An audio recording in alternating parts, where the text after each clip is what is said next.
And because you were in geriatrics, you see a lot of people who come into the office with multiple diseases, but they're Yes. all related.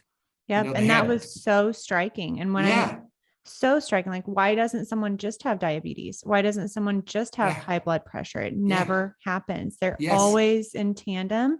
And if they're not on the H&P, it's because it's not diagnosed.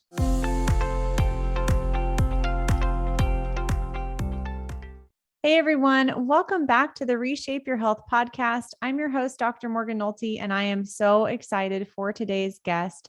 Dr. Richard Johnson is a professor of medicine at the University of Colorado, and he's a clinician, educator, and researcher. He's board certified in internal medicine, infectious diseases, and kidney disease, and is the founding editor of Comprehensive Clinical Nephrology, one of the main textbooks on kidney disease. For more than 20 years, he has led research on the cause of obesity and diabetes with special interest in the role of sugar, especially fructose and uric acid. His research has been highly cited, published in top medical journals, and supported by grants from the NIH. He is well known in the field, having published over 800 articles and lectured in more than 40 countries. He's authored 3 other books, including The Sugar Fix, The Fat Switch, and most recently, which is how I found him, Nature Wants Us to Be Fat, where he clearly explains how obesity is triggered by a biological switch that makes us insulin resistant. And we have so much to talk about today. So let's go ahead and dive in to what is the survival switch that you talk about in Nature Wants Us to Be Fat. I think having that baseline understanding of the survival switch, which you speak of so often, will be helpful for people who haven't read your book. Well, thank you, Morgan. It's great to be on your show. I'm really excited. Me too. So, for years and years, that actually goes all the way back to the early 1900s. People thought that obesity was really just because you're eating too much and exercising too little.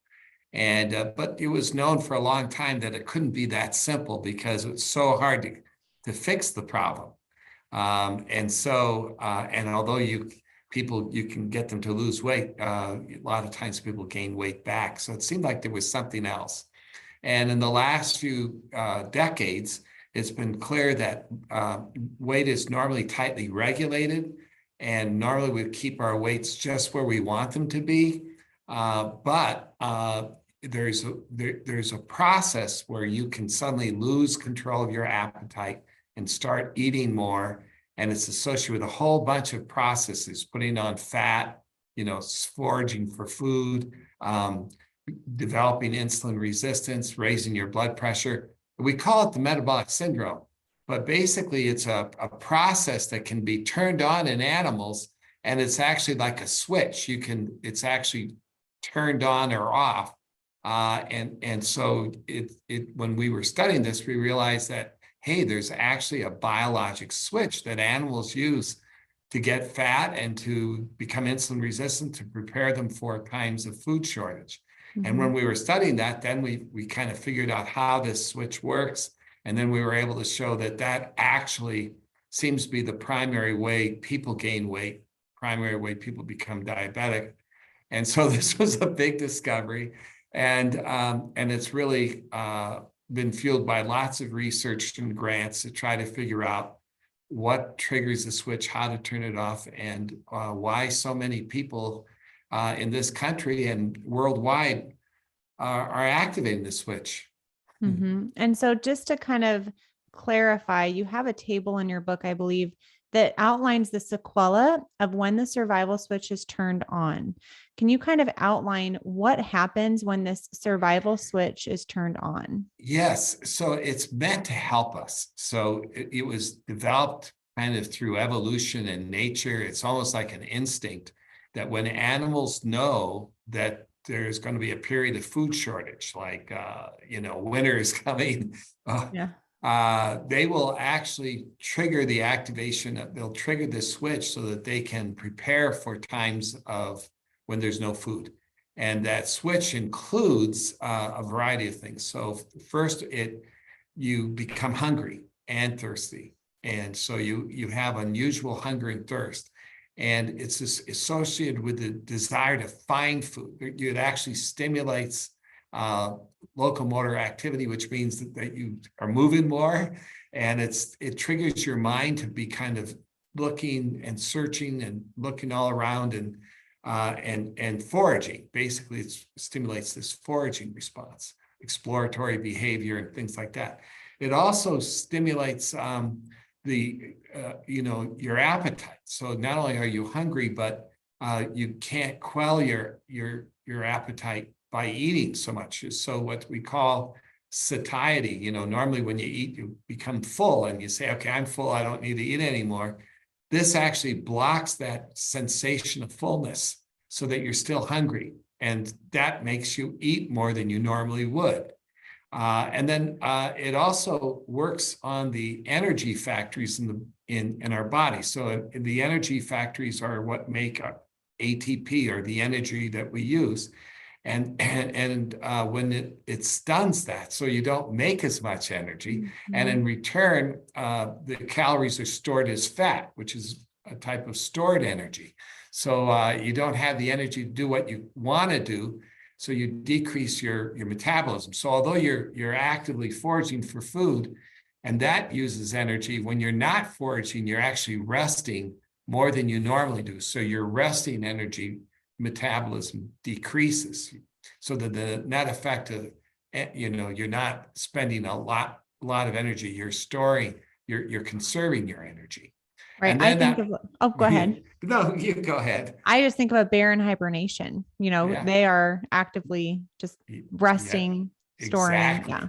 Although they can wake up very quickly, very easily. We study hibernating bears, and you have to be very careful when you go into a den. Let me tell you have to anesthetize them, because if they wake up, they're going to chase you right out of that den. In fact, the guys that I work with, they put a rope around the foot of the person who's going to go into the den, and he goes in to dart the bear. And then if the bear wakes up before the dart really takes effect, and the dart is like an anesthetic.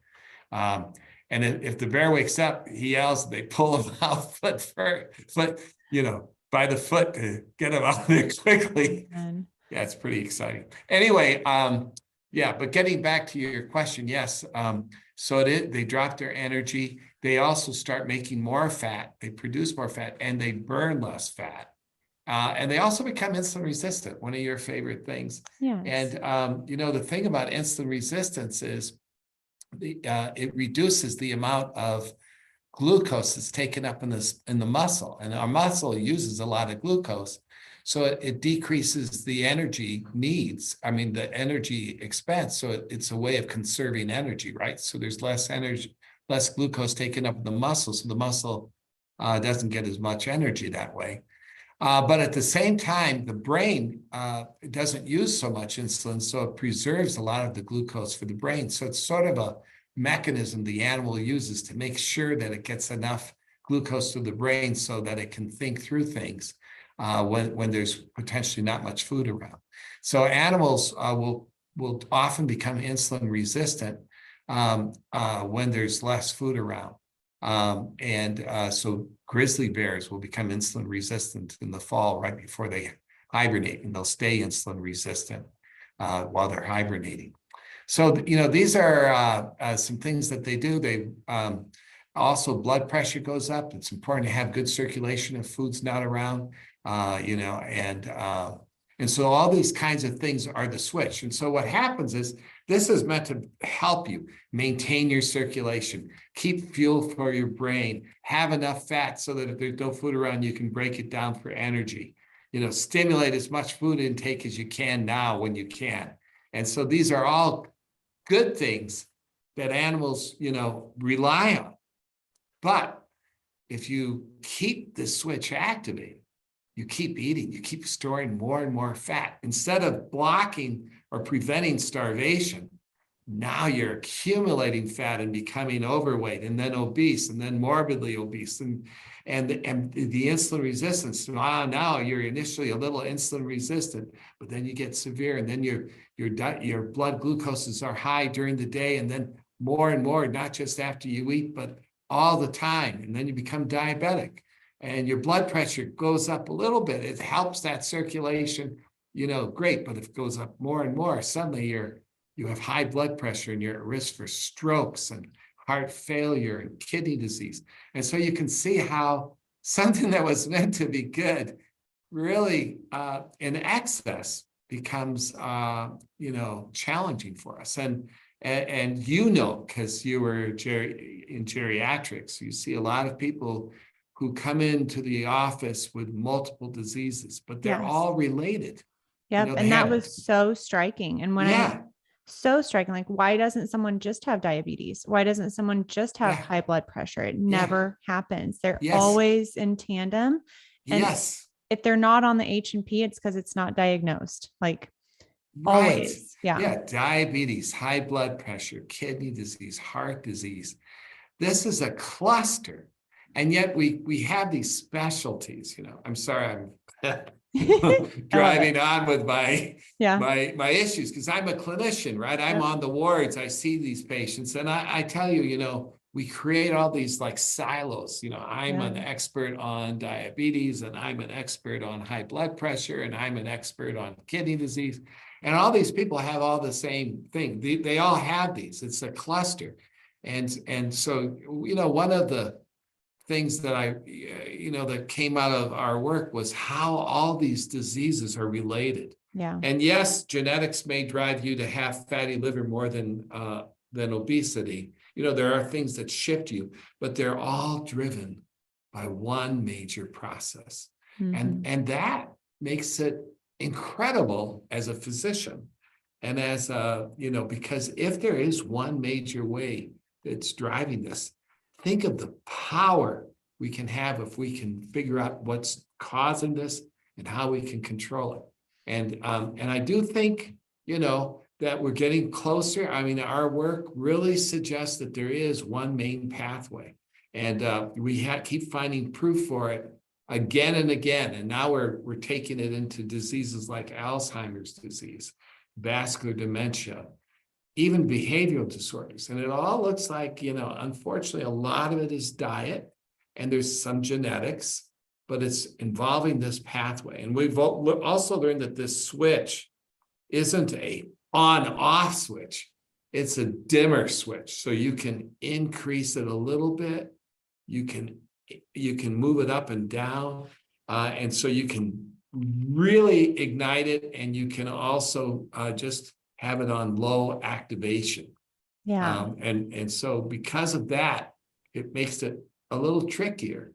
And, the other part that's a little tricky is that there are a lot of foods that activate the switch. And obviously, it would be very, very bad or difficult to not eat any of these foods. And so what we really are looking at is identifying what foods you should restrict, and some foods you should not take at all, for sure.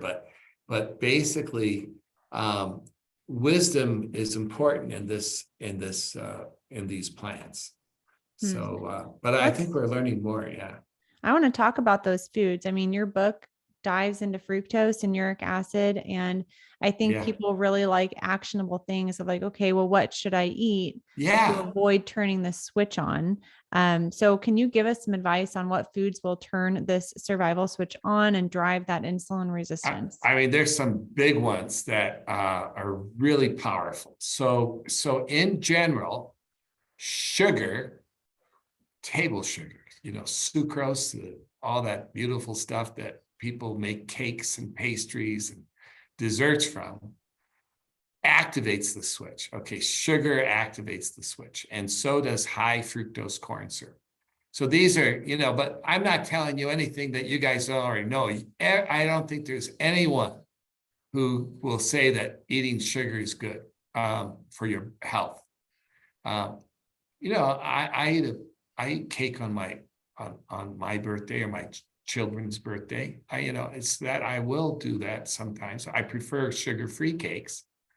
But sugar and high fructose corn syrup are two major categories you should watch out for. Now, it turns out that it is related because this is a biologically activated switch, it is turned on when sugar is being metabolized, and particularly the fructose component is the big culprit.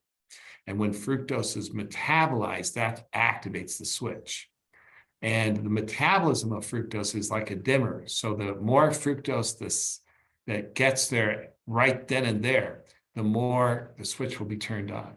And so it's not just the amount, but the speed that makes a difference. This is something that we actually proved. So liquid sugars are absorbed very quickly, and they go down the hatch very quickly.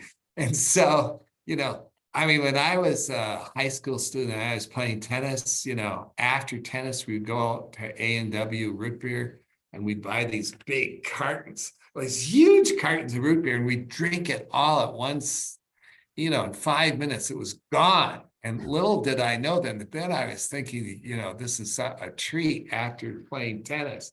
But, now I know that liquid sugar, it just floods the liver, and the liver is where the switch activates. So when you eat food, it's absorbed through the intestines and gets to the liver. The liver's sort of like the kingpin, the kingpin of metabolism. It's the main guy that's involved with metabolizing fructose and sugar. And so when the sugar gets there, the fructose is broken down and generates uric acid, and that activates the switch. So liquid sugar is really, really bad.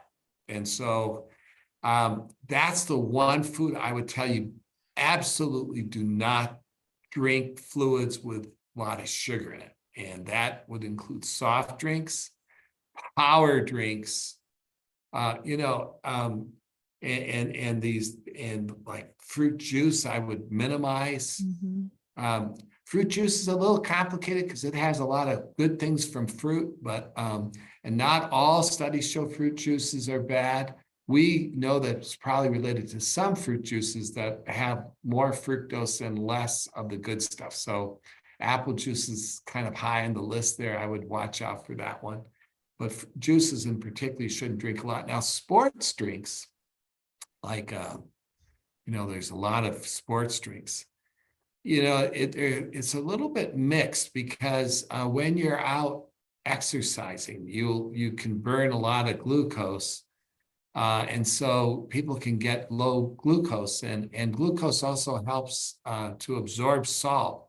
And when you're dehydrated, like from exercising, you need to get that salt absorbed. So sports drinks have salt in the water, not a lot, but some, and they have much less sugar. So it's typically the ones that are less than 4% tend to be safer. And I actually do believe that if you're out there exercising a lot, sports drinks that have 4% or less sugar, and ideally 2% or less fructose, are probably good. But it's don't drink sports drinks as something where you're sitting on the sofa. Because unless you can get one that doesn't have much fructose in it. But anyway, the number one thing to take home message is soft drinks and power drinks and energy drinks. Don't drink those when they have a lot of sugar in it. Okay, just don't. It's going to cause problems. There are papers out there that soft drinks shorten your lifespan, that soft drinks cause diabetes and obesity. There's tons of it. There's data when you put people on soft drinks. I did a study with fructose in a drink. I did the study before I was so wise. I'm not that wise, but I'm wiser now than I was then. And what we did is we gave healthy people fructose, high concentrations, and I created metabolic syndrome in them in 2 weeks. Normally that takes years, 20 years to get 25 years before you start putting on the weight, but I could do it in 2 weeks with soft drinks. Of course, I was giving the equivalent of 6 20-ounce soft drinks a day. So it was a lot, but it only took 2 weeks. And the good news is we had the wisdom to realize that this wasn't good, and we stopped the drinks. And early, everyone reversed. Mhm. So it's reversible. And it's harder to reverse it when you're 70 years old and you've been overweight for 30 years. But there are ways to help reverse it in everyone. But anyway, soft drinks, they're the worst. Fruits are fine because they're only 4 grams or 5 grams. Some of the fruits have more. So in my book, I kind of go into detail which fruits are good and which aren't. And but basically, in the clinical trials we were in, fructose, natural whole fruits actually confer a benefit, even though they contain a little bit of fructose. They contain vitamin C and potassium and fiber. So they're actually okay. They're good. I recommend, if you're like really craving for something sweet, eat a whole fruit. If that happens to you, and don't go for a candy bar. So that, what else? Well, you can also activate the switch by eating foods that raise blood glucose and your insulin resistance. Being insulin resistant, you're like if you're insulin resistant, you're sort of already activated the switch. Basically, the switch is a little bit turned on, and it's going to stay on, especially if you eat high glycemic carbs. So, things like bread, potatoes, rice, tortillas, chips, cereal, all those things that break down very easy, the starchy foods that break down really easy, they release glucose, which is actually is sort of a good guy in many ways. But when the glucose levels go up, not only do they stimulate insulin, which isn't ideal, in terms of weight gain, because insulin does promote fat.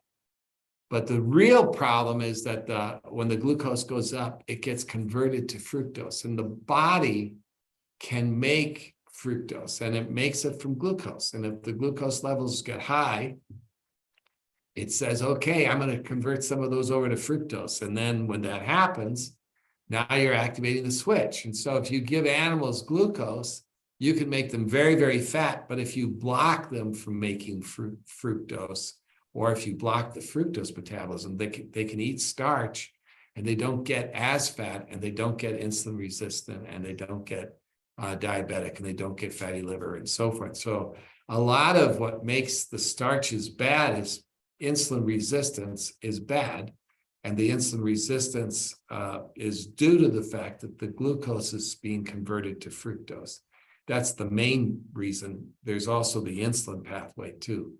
Anyway, these two pathways are bad. And so your recognition, Morgan, of the importance of insulin resistance and the importance of trying to do carb restriction, especially for high glycemic carbs, that is at the core of how to stay healthy. That is at the absolute core. And yes, reducing sugar is very important because that's the main source of fructose in the diet. Reducing high glycemic carbs is another major source of fructose. And it's from what we make, though. But yeah, those are the two big ones. But there are some other little tricks. And some of the other tricks are to reduce salt, because salt, when you get thirsty, the salt actually acts to help convert the glucose to fructose. So if you're eating carbs and you're eating salt, you really activate the switch. Interesting. Like the salty foods. Yeah, it's a double whammy. So French fries. Okay, I don't know if you know this, but like back in the 1800s, 1700s, the Irish were eating a pretty high potato diet. I mean, potatoes were their major staple, but obesity wasn't that common. And so there were lots of reasons for it. They were working outside and exercising a lot. There was a food shortages during the Irish potato famine, and there were less potatoes there too. And but anyway, but it's really not just the glycemic foods. It's like glycemic foods plus salt equals bad news. And so the French fries, I don't know if you ever loved French fries, but when I was a kid, I just loved French fries. And I still like French fries, but I know that they're not good for me. But it's something about that fat and the salt and the carbs that is just very delicious. And so, you end up eating a whole bag of French fries, like in a minute, it's gone. It's gone. I have two kids, and like one of them absolutely loves French fries. And I tell them, that it's not that good for them, but they still will, they're kids. And so, but yeah, the salt activates a process that converts the starch in the potato to fructose. And then that makes you hungry. And then the fat of the French fry makes you want to eat a lot. Or gain a lot. Doesn't make you want to eat a lot. The fat is a high calorie source. So when you're hungry from the fructose and you add it to high fat, which is full of calories, boy, you can get fat quickly. And it's an inflammatory fat that those are fried in. Oh, absolutely. Yeah. And I read metabolical was what I read right after yours. And I read in that the more times they use that oil to fry the fries, the more trans fats are created in that oil. Oh, so now yes. It's just, and by the way, yes, I did like fries. Runza crinkle fries. I know you're in Colorado. Did you ever go to a Runza in Nebraska? No, I missed out on that one, but I loved McDonald's fries. Oh yeah. So Runza was my go-to with their ranch. They do something to their ranch, but I don't do it anymore because of those unhealthy oils and all these things we're talking about. But I want to talk about too, uric acid and then AMP, IMP, and TMAO. I think those are some like nutrient questions that I wanted to ask. And then I'm hoping that we can talk about central insulin resistance too. So do you want to touch on those nutrients and specifically also alcohol? Obviously, we have to touch on that. And I think it was fascinating how you pointed out why beer drives insulin resistance and the survival switch more than other alcoholic beverages. That was really interesting. Yeah, thanks. So, originally when we were studying this, everything was focused on carbs. And I realized that fructose was bad and glucose could be converted to fructose. And so, and the low carb diet is just a wonderful diet, and keto diets, they're great. Although, there are issues with high fat and high protein. So, and I go into all the details. So it's not like the perfect diet, but they're really good, and especially short term. So, but I knew that this pathway that we're describing, this biologic switch, is initiated by the fructose, but the fructose makes uric acid.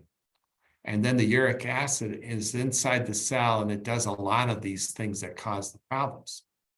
And when if you're a uric acid expert, and you say, well, what raises uric acid? You can say, well, yes, sugar does, fructose does, but there are other things that do it too. There's alcohol that does it, and there's foods called purines, purine-rich foods. And purines are, they're kind of like breakdown products from the nucleus of a cell. So whenever you're eating food, like if it's plants or animal foods, it's basically cells, broken down muscle and so forth it's turned into protein. And chicken breast, has protein in it, but it also has cellular nuclei, what we call, DNA and RNA. And so all foods have some of these purines, because purines are kind of the breakdown products of these DNA and RNA. So there's purines in everything we eat, right? But some foods have a lot of nucleic material in it, like yeast are almost pure nuclei. I mean, it's basically like eating purines. And so beer has a lot of brewer's yeast in it. So it has a lot of these things that can make uric acid. So anyway, a lot of people have said, well, if you have gout, which is this disease associated with high uric acid where you get arthritis, and they say, well, you should be on a low purine diet. You should reduce your purine intakes because that can make uric acid. And the big ones are beer. That's like the big one. But also things like shellfish, like shrimp, which I love, and lobster and crab, and all those things that we just die for whenever I get an opportunity. I go, oh wow, I love that food. And then some steaks and stuff, but particularly processed meats have more of this because it releases when they kind of treat it, with different things that often can release some of this stuff. And so, things that a lot of like the paleo people say, oh, I'm eating a lot of meat and protein. Don't tell me that meats can contain purines, but some of them do. And it turns out that they tend, especially seafood, cellular fish, fish that have a lot of nuclei like mackerel and anchovies and things that we like, So we were thinking, well, maybe those foods could activate the switch. And it turns out that you can kind of, and there's also like a taste for these foods. And and so we have these different tastes like sweet and salt. There's one called umami, which is like a savory taste. And like when you take that rich meat sauce and you simmer it and it gets really rich and it's delicious, and it's like broken down products from the sauce, from this rich little gravies. They're filled with these purines, and they create this delicious taste that we pick up called umami. So when we started doing this, we looked in the literature and they go, well, umami is one of the most beautiful tastes and people love it. But no one really talked about it as causing obesity. It's just like thought to be kind of a healthy taste. And the umami is actually, that taste is for a particular substance called glutamate. And glutamate's an amino acid that's released from these proteins, but it's stimulated further by these purine products.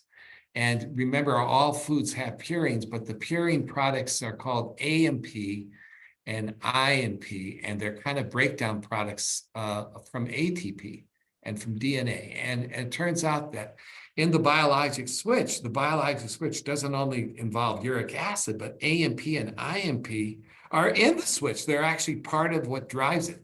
So it's kind of scary that they are involved in the umami taste and why we like gravies and shrimp and anchovies and all these things that we love. And so we started testing this in animals, and we found to our chagrin that, and I do mean chagrin, that these umami foods not just stimulate taste, but they actually activate the switch and make animals gain weight. And the good side of this, Morgan, is that we don't eat a lot of umami. We really don't eat a lot of umami. So it's not really by itself enough to cause obesity unless you're a beer drinker, in which case it is.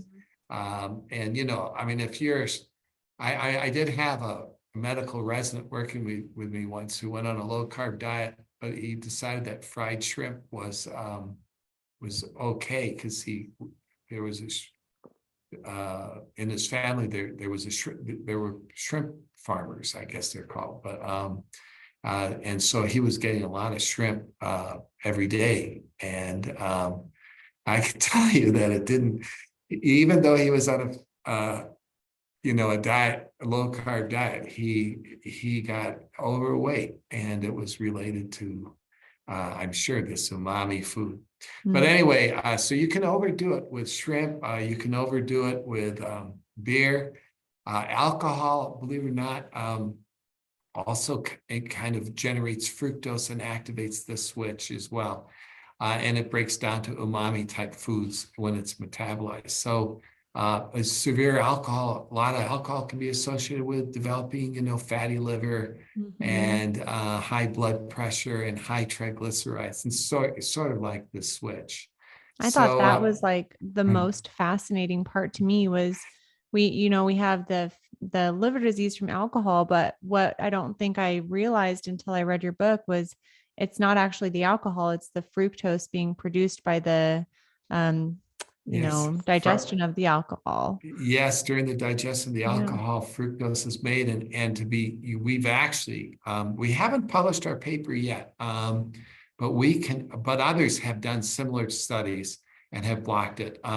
If you block fructose, you can prevent alcohol-induced liver disease. So whenever I go on rounds at the hospital and I have to see someone with alcohol-induced liver disease, I try to tell them, don't drink soft drinks, because the craving of alcohol is really linked with the craving of sugar.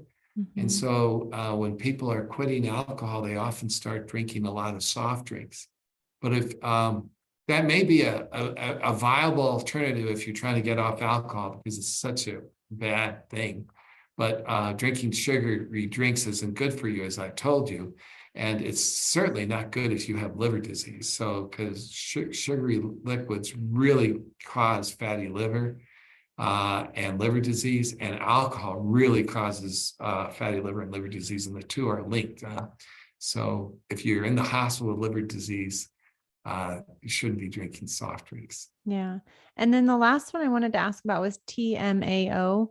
Can you describe what that is and how it's linked to the survival switch? Yes, so it is produced. It's a complicated substance. The precursor is produced in the liver in the gut from the microbiome, and then it's kind of fully converted to TMAO once it gets absorbed. And it's basically a chemical substance that turns out to be linked with heart disease and with poor outcomes. And so it's been associated with the eating of red meats, for example, but Mhm. it doesn't have to come from just red meats. It's linked with the switch, and it's linked with umami, but it's become a candidate for being involved in causing cardiovascular disease, and it's been linked like in patients with kidney disease. It can be a real problem because it can get retained a bit because you can't get rid of it as well. And it's been associated with the eating of very rich foods. Interestingly, we did a study in bears, hibernating I bears, love that. and when they will make a little TMAO during the summer when they're out eating a lot of foods, and then they switch when they hibernate, kind of turn off the TMAO completely, and they're making other stuff which actually is good. A substance called betaine. Mhm. So anyway, so we're trying to learn more about it. I don't know that much about TMAO. It's something that I'm trying to learn more about. I think that when I read the literature, it's not as clear to me how it works. It seems like people are linking it with disease more than they are proving that it I causes know. disease. It So I is think, a complicated topic. And I yeah, think especially around red meat, yeah, like you said, like there's a lot of controversy around yeah, that. And they kind of throw out TMAO and red meat.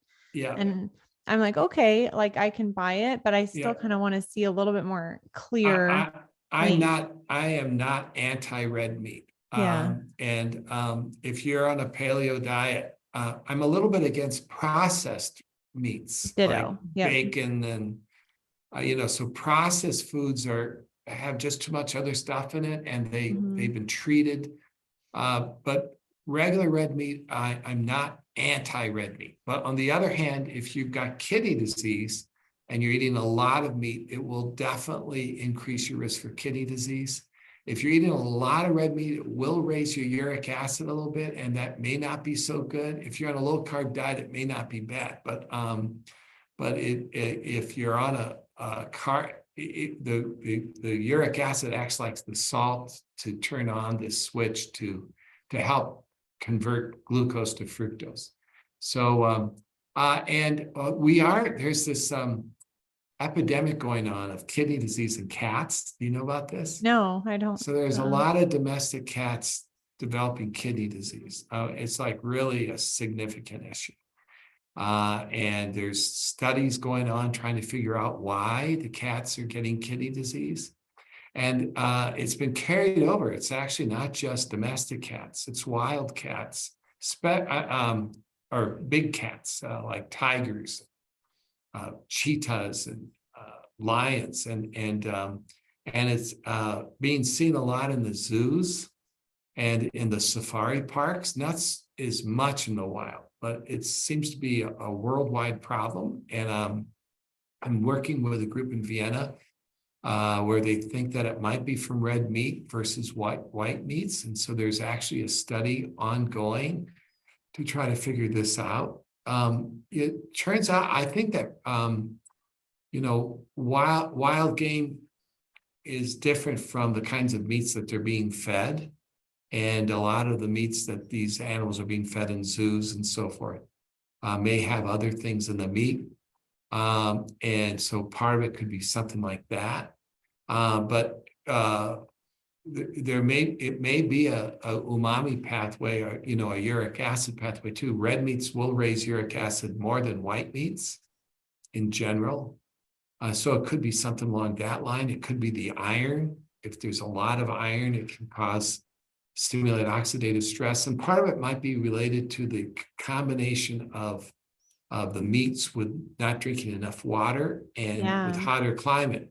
So it's not so clear that it's the red meat, and so it's a hypothesis, but it may turn out that it's dehydration and not drinking enough water, because I can create kidney disease in animals by just dehydrating them and not giving them so much water and exposing them to heat. So it could be something along that line too. But yeah, and in your book, you did such a great job outlining why dehydration is such a direct cause of excess weight. And so if you guys want to learn more about that, definitely go get his book and read about the dehydration. But I really want to pick your brain a little bit more with the time that we have left on central insulin resistance and how sugar affects the brain, both from a behavioral standpoint, like ADHD, and dementia, Alzheimer's disease, and vascular dementia, which I know could be a whole episode in and of itself, but let's try to condense your knowledge and experience here and kind of share some insight and connections on sugar and brain health. Well, it's a big deal. It turns out that there's insulin resistance, in the muscle and so forth, that's important in the development of diabetes. But it's become apparent that people who are developing dementia often develop insulin resistance in the brain, and they're having trouble burning glucose in the brain. And I've been studying this quite a bit, and it turns out that when you can produce fructose, not just like in your liver and your tissues, but you can produce fructose in the brain. And when you do produce fructose in the brain, it's metabolized there, and it causes some of these same issues, this foraging response and it reduces the energy needs of the brain. So it actually, what it does is it suppresses the mitochondria. So the mitochondria in the brain are very important to produce energy to help us think. And this tries to actually reduce the amount of energy produced as a way to kind of help conserve calories, but it can reduce, 20% of all the energy we use is from the brain, is used in the brain.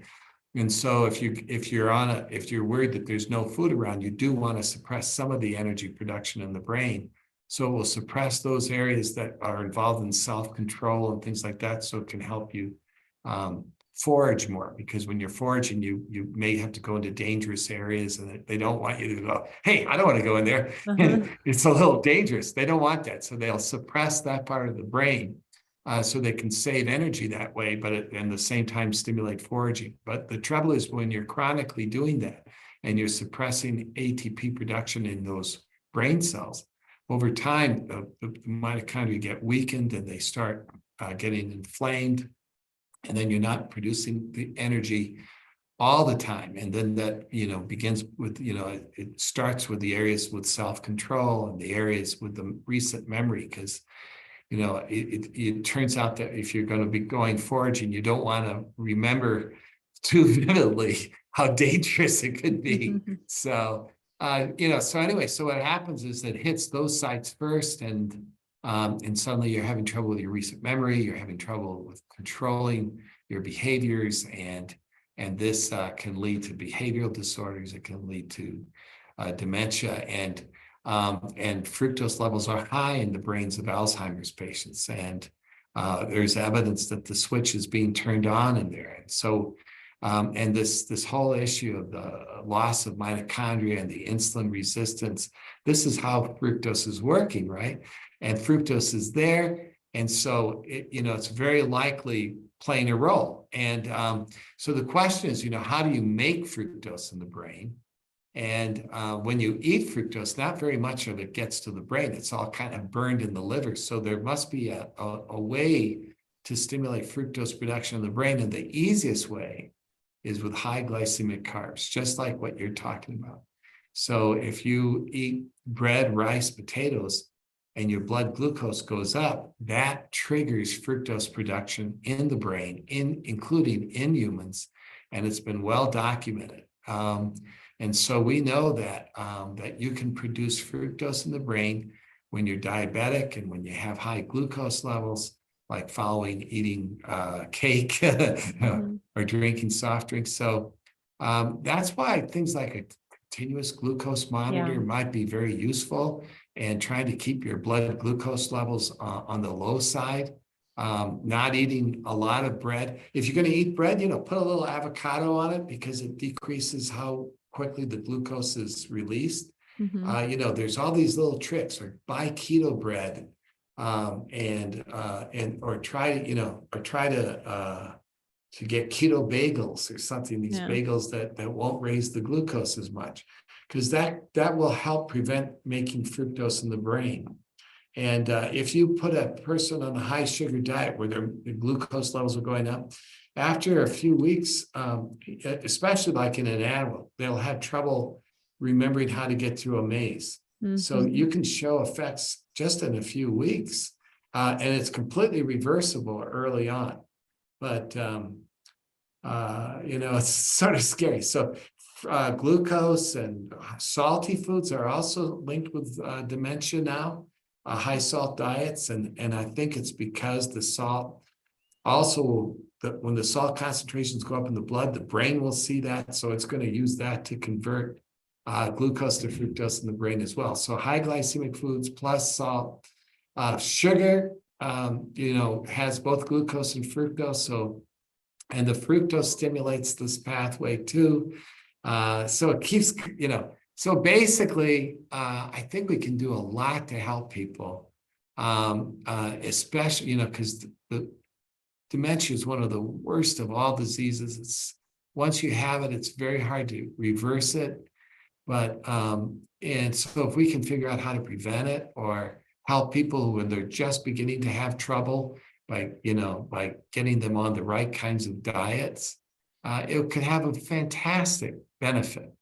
So for all of you out there who, want to be able to stay really sharp until your 90s, try to avoid eating a lot of high glycemic carbs, or eat them very slowly so that they release the glucose slowly, so that you don't get that peak, those rises.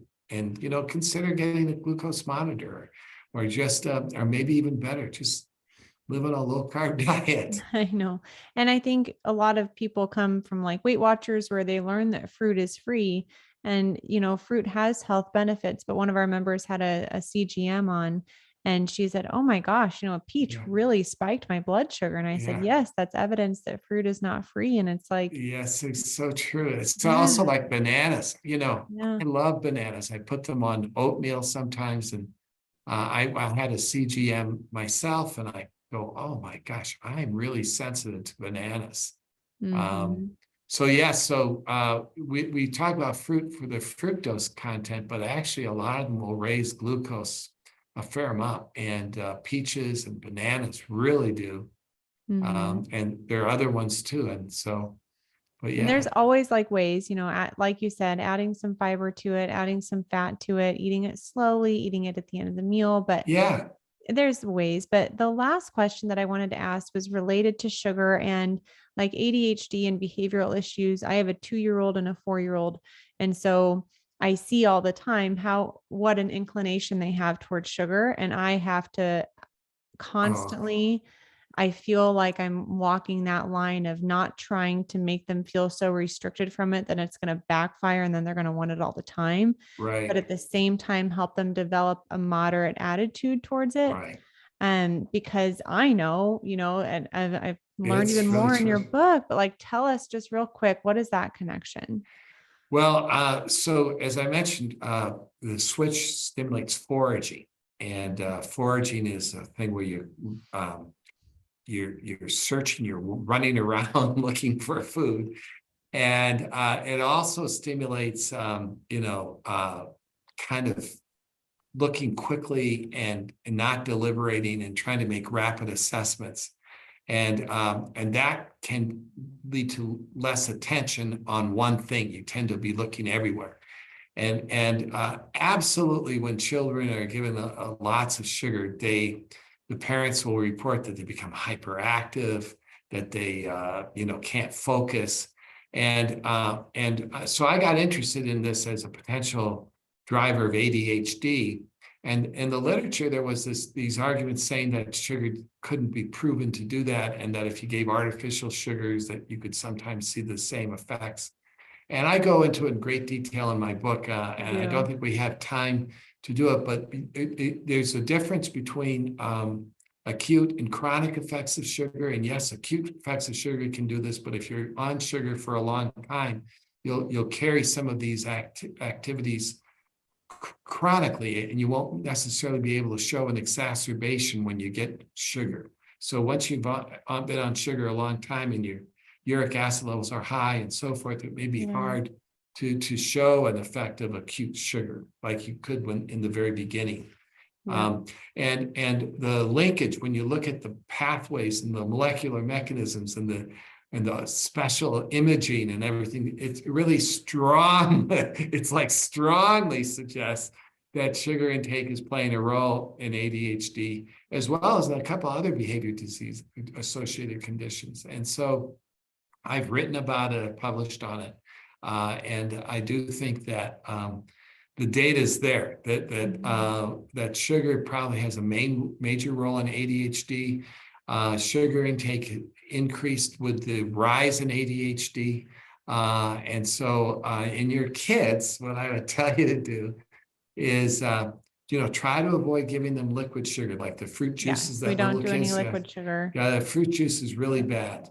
And, I would let them, have a little bit of sugar here and there, Yep. because otherwise you're right. It could backfire. Mhm. I would let them have cake. If you Mhm. can get a healthier cakes, that would be a good move. And then, obviously it's education as they get older and they understand things better. I worked with a group where we would take a glass of water and you say, do you like soft drinks? Yes. Okay. Here's a soft drink. Here's a glass of water. Do you mind if we're going to show you how much sugar is in that by adding it to this glass of water, and you end up adding 11 teaspoons. And when you add it, it's so sweet. No one really likes it. And yet that's what's in Interesting. the soft drink. But because they have carbonation and all these other things, you don't really recognize how much sugar there is That's there. But interesting. yeah, you can Wow. I go to elementary schools actually, and sometimes we'll try to teach them to read labels and, show them these little tricks to really understand how bad sugar can be in these drinks and soft drinks. Yeah. Well, it's really cool to hear that. And I know that you do a lot of podcasts and you have your books and your research. And I just know that you have a big heart for this to share the information. Yeah. And I wanted to thank you for your expertise. I really hold your book up there. Everyone knows I love Dr. Fung's work, and it's like that's Yeah. right up there with Dr. Fung's work, in my opinion. So it's kind of a staple book, especially in regards to fructose and uric acid. So I really would encourage people to go buy Nature Wants Us to Be Fat. Thank you. And then can you let us know where they can learn more about you and your work? Yeah, so I do have a website. It's drrichardjohnson.com. I have an Instagram, Dr. Richard J. Johnson. And then, my book is pretty much available everywhere. Yep. So you can get it through bookstores and through the web, Amazon, Books A Million, Barnes and Noble. So, and I appreciate being on your show, Morgan. And really, I had fun. Me too. Thank you so much, Dr. Rick. And we'll talk soon. Thank you.